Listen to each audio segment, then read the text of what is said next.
today I'm going to be doing a video on my pregnancy journey. All that, how I found out I was pregnant, how I got pregnant. Let's just get straight to it. Okay, so I had moved out of my mother's house because I wanted to be more successful, and I just knew I couldn't grow there. Like, that's not a place I can grow. But it was just a long journey. I went to pretty much a friend. I used to babysit her kids in the neighborhood. She said I could move in with her, and then she changed her mind. Pretty much she said she didn't like that I didn't have a relationship with my mom, but everybody doesn't have a mom they can have a relationship with. But that was her problem, so she said I couldn't stay there. So then I went to my grandfather's house. Wait, true, let's backtrack. Before that, I got in contact with my father because she wanted permission from one of my parents that I was even able to spend the night and go to her house. So, and then he picked me up or whatever, so I was there for like 2 weeks. But my father, he is very emotionally unavailable, and he had really bad anger issues, and he blacked out. So let's just say it wasn't fun there at all. So I left. I made a plan and I left. Then I ended up at my grandfather's house. Oh no, he picked me up from her house. And then I left his house, went to my grandfather's house. Yeah, I went to my grandfather's house. Then I went back to her house. I stayed there for like a couple of days. I got enrolled into college. She said she was gonna help me get a job and everything. And that just didn't work. So I went back to my grandfather's house pretty much.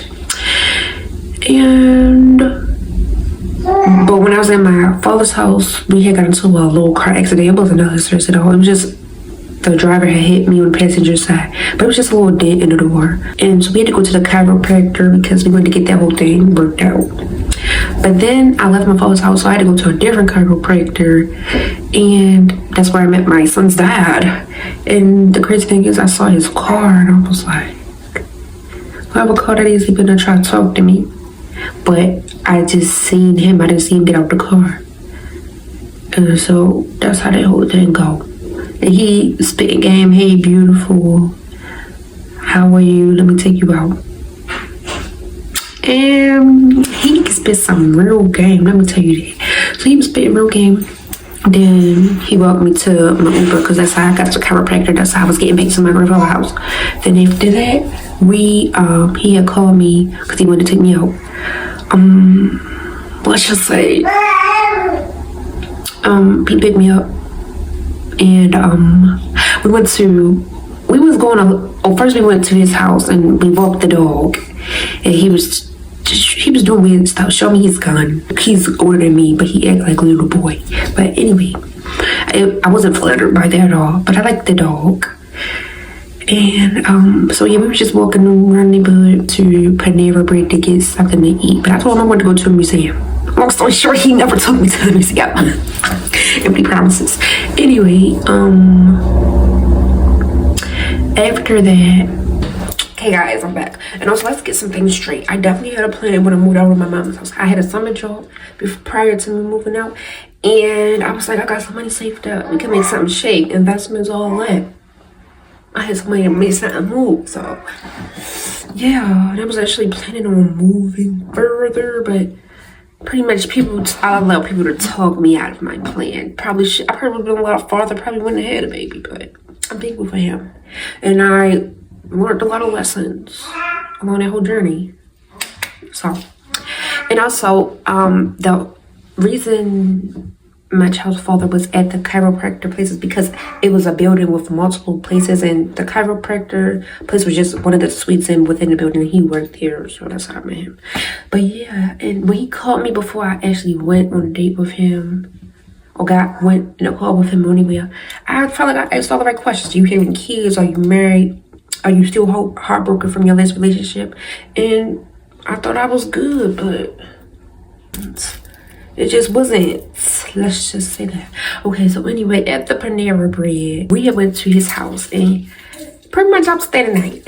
All right, and he had took a shower. But before he took a shower, he was like, "You want to take a shower with me?" And I was like, "I ain't even knew you for 24 hours. You want me to take a shower with you?" So I said no. But he took a shower. I'm not getting all the details, but he took a shower. Then I took a shower. But I was celibate for like 8 months. And when I mean celibate, I mean I wasn't doing nothing. You know what celibate mean? That's nothing. Nothing. That's not abstinence. That's celibacy. See, I was celibate for like 8 months, and now, baby, the temptations was coming. I felt like I was ducking and dodging all of them, but he was the one.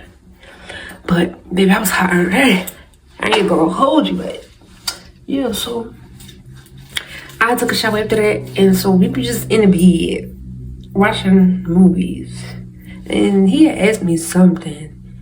I don't know. He just started kissing me. After that, I felt like that's the first time the baby was already implanted. I got pregnant the traditional way. Let's put it that way. But yeah. And after that, pretty much my period never came, and we were just talking about babies a lot. And I feel like he knew. So I also wanted to call him on the phone. He said I could move in with him, all of that. And he's older than me, so I already had some kind of suspicion. I was like, why do you like me? He was just like, oh, I just like beautiful women. That's what he said. So I just took his word. Young, dumb, and broke. Anyway, I just wanted to be free. So when he said you could move it, I was like, what? Move in? I'm ready to be moved. Housewife? That's what I was thinking. Housewife type vibes. He was saying, or he was spitting. He was just, I feel like he just know how to talk to people like that. Like he was saying, he was telling me his last name, saying hi there, so my name. He was talking a lot of stuff. And then also he was like, you gonna have my son? And I was like, yes. Anyway, so yeah, pretty much my period never came. And I already knew I was pregnant before he even took a test. And he was like, he got money to help with a baby, but he don't feel like it, spending that money. He just saying stupid stuff. Then he was like, if he felt I was pregnant, he would take me to the abortion clinic. He was just talking.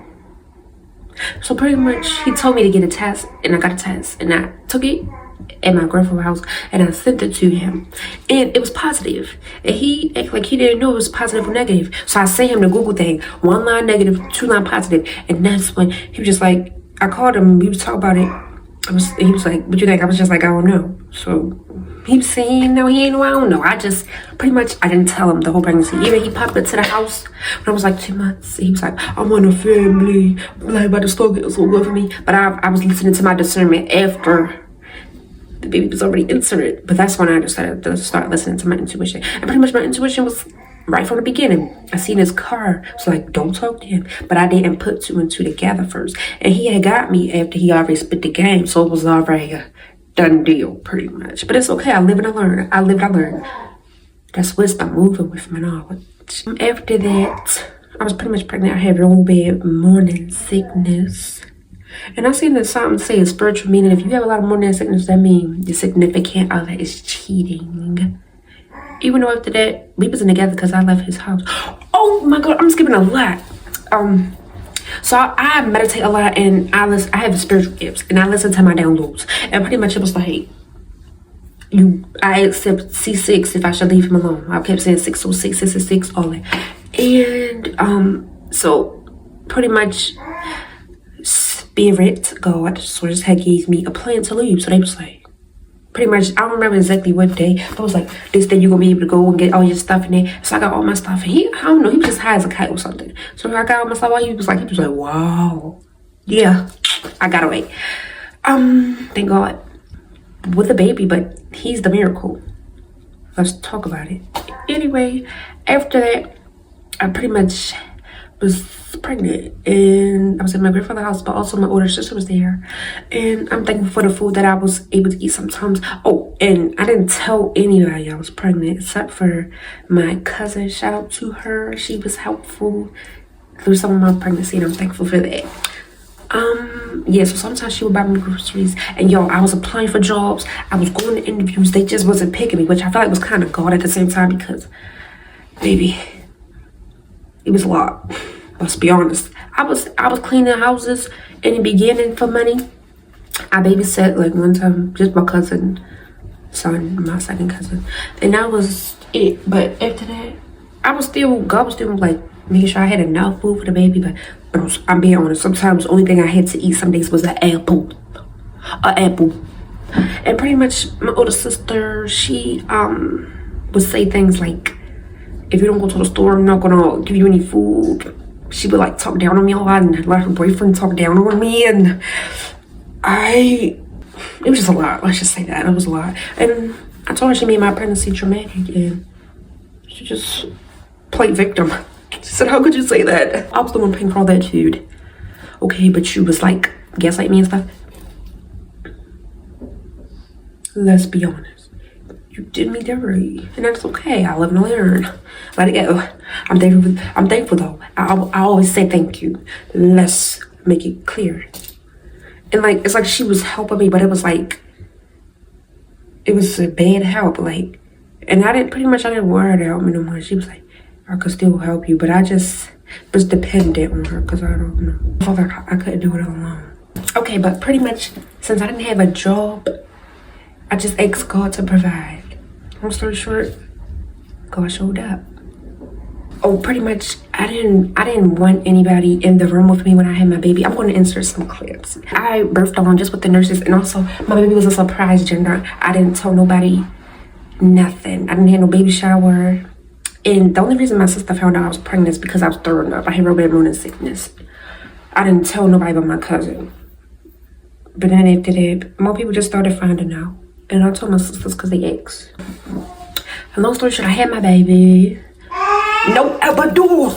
I know people be like, you don't get no trophy for that, but baby, I felt powerful. It was just me and my mind. I was deep breathing, but I'm telling you, birth is really like a mind thing. Oh, and how I induced my labor is I did real deep squats. I'm gonna show y'all. Like this. Like that. Yeah, I did real deep squat like this. That's how I was letting gravity do its job. And yes, I had a vaginal birth. I did tear, but that was all good. We're gonna talk about my postpartum in the next video because I'm gonna give y'all some tips. Okay.